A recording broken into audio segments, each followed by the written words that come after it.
It's Election Day and we have team coverage with live reports on the unofficial results. County leaders vote to buy a strip club, while commissioners decided to spend more than $2 million on that piece of property. And a school board chair found guilty of assault. The NAACP says there's more to this and they want the education leader to resign. Local news, better time. This is WECT News at 10 on Fox Wilmington. Good evening and thanks so much for joining us tonight for our special coverage of Election Night 2023. I'm Daniela Henke. And I'm John Evans in Election Central at this hour.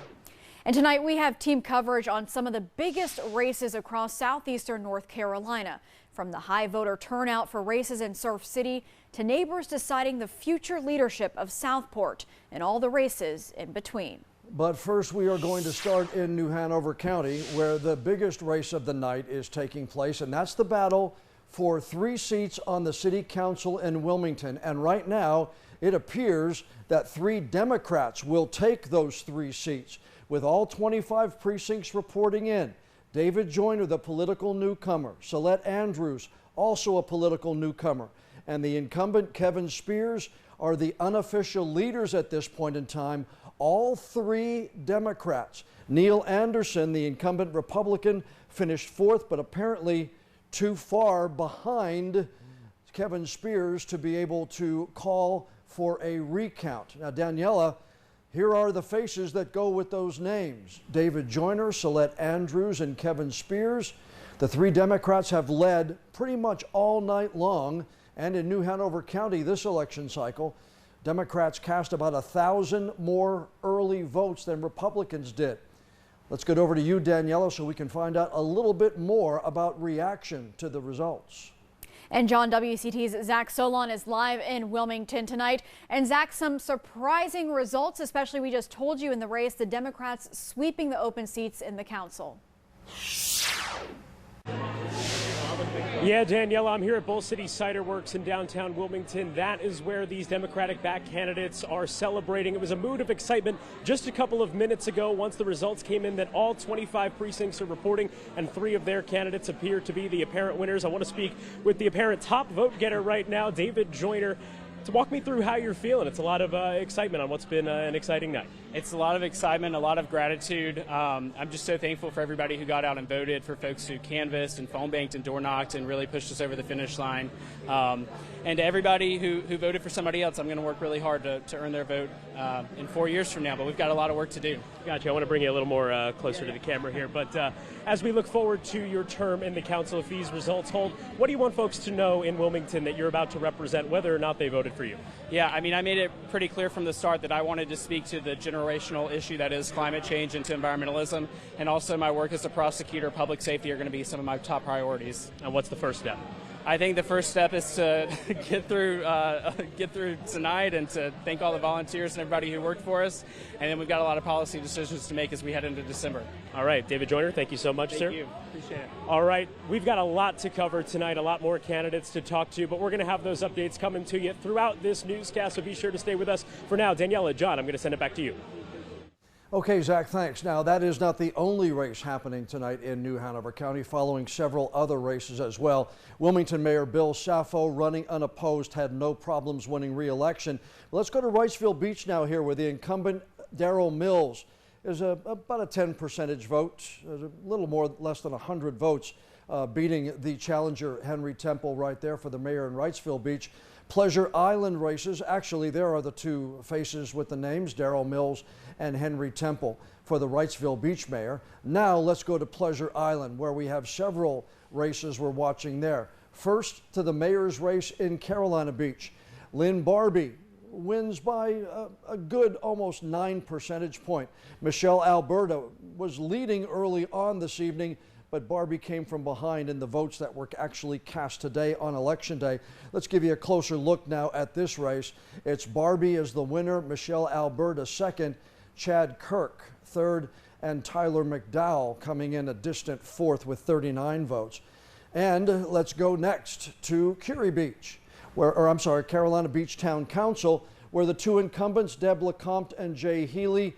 LeCompte appointed to town council during the last session, now is elected to a first full term on town council, along with the other incumbent, Jay Healy, beating local businessman Danny McLaughlin. Again, showing you the faces here. LeCompte and Healy will take the seats unofficially at this point until their canvass next week, with Danny McLaughlin finishing a distant third. Now let's go to Curie Beach, where we'll give you the results for town council in Curie Beach. And one of the incumbents here, Dennis Panicali, is voted out of office. It's Connie Merkel with 431 votes to 410 for David Hegler. They are the unofficial winners this evening. Panicali a distant third, Tracy Mitchell fourth. Again, I'll give you a little closer look at this race. Merkel, the businesswoman, bringing the business campaign to the voters in Carolina Beach, along with David Hegler, and Dennis Panicali finishing a distant third. All right, Daniela, let's take a closer look here. And like you were just saying, John, in Carolina Beach, Ashley Balsavius has been following this race very closely. We're going to check in with her now. Ashley, what can you tell us? What have you seen tonight, and what do you know now about the town?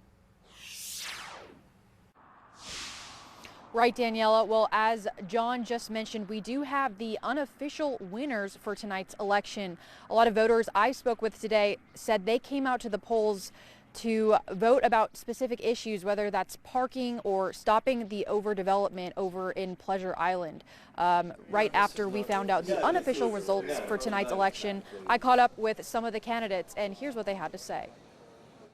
Obviously, we're excited for a win. It's a good night for Carolina Beach, and anytime you have an election and people get to express their voice, it's fantastic. I just want to say thank you to the Carolina Beach residents for coming out and voting today. 2,000 people voted, and I think you made a great decision.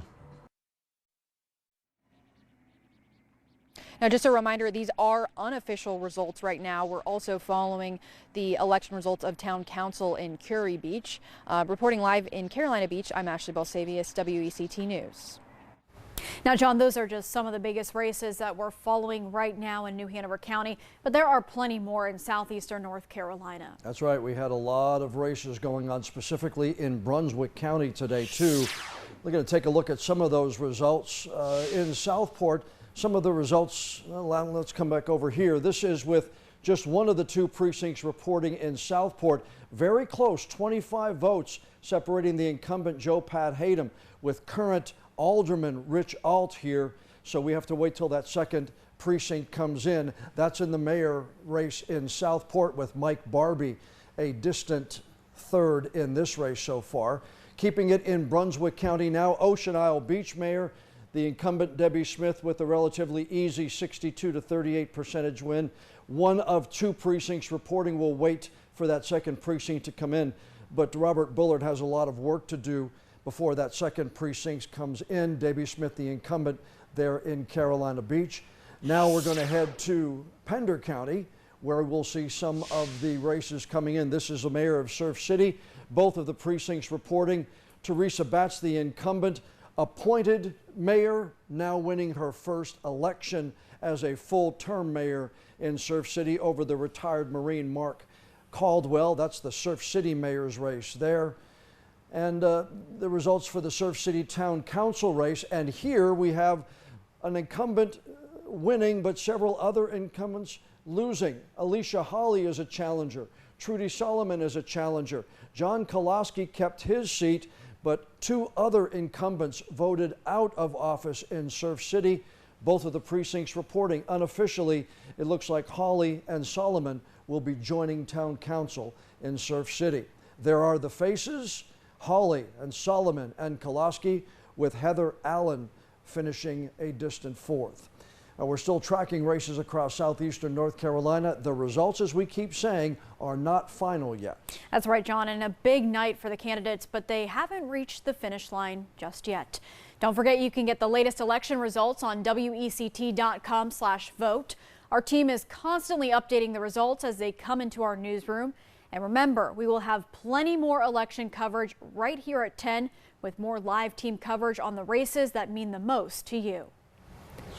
Another warm autumn day here in the lower Cape Fear. Right now across the Carolinas, temperatures are starting to cool off into the 60s and 50s. And even some of our friends in the mountains seeing 47 degrees in Boone. And then we can also see 57 degrees here in Florence, South Carolina, 62 in Wilmington.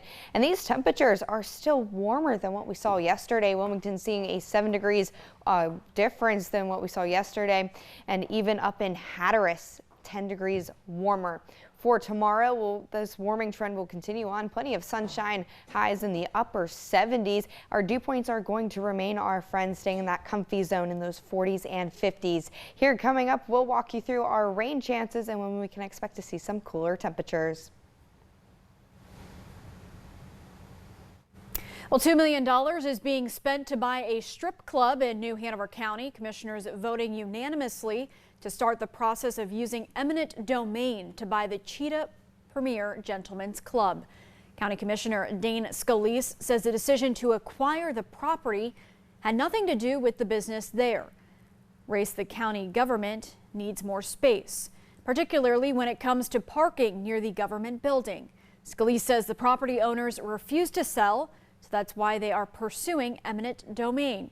The board has set aside a little less than $2.5 million for this project, and it's one they say is needed to expand.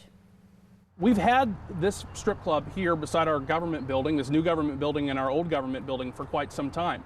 And ultimately, we're aware of it. Obviously, it's not my preference for the kind of building that would be here. I don't like strip clubs on a personal level, but on a governmental level, that has nothing to do with my decision making. My decision making in this process is entirely based on the need for parking.